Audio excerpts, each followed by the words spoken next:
43 নম্বর ওয়ার্ডে পরিষেবা বন্ধ করে সাফাই কর্মীদের সত্যাগ্রহ অনশন ও গণ অবস্থান।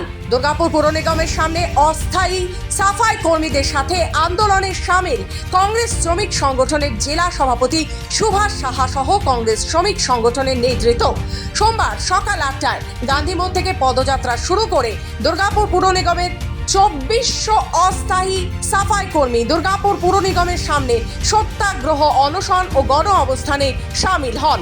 চলবে বুধবার পর্যন্ত। বিক্ষোভ অনশনটা নতুন কিছু নয়। 2014 সাল থেকে ডিএনসি ক্যাজুয়াল সাফাই কর্মী ইউনিয়ন আইএনটিসির ব্যানারে দুর্গাপুরে 43টা ওয়ার্ডে সাফাই কর্মচারীদের বিভিন্ন দাবি দাওয়া অধিকার নিয়ে আন্দোলন করে আসছে। বিগত দিনেও দেখেছেন আমরা আন্দোলন করেছি, কিছু জায়গায় সফলতা অর্জন করেছি, কিছু জায়গায় হয়নি। গত 19 তারিখে, এই মাসের গত 19 তারিখে 19/7/2024 তারিখে আমরা গান্ধী মোড় সার্কাস ময়দান থেকে ডিএমসি অফিস অবধি মহামিছিলের ডাক দিয়েছিলাম। আমরা এখানে অবস্থান বিক্ষোভে বসি 2000 সাফাই কর্মচারীকে নিয়ে।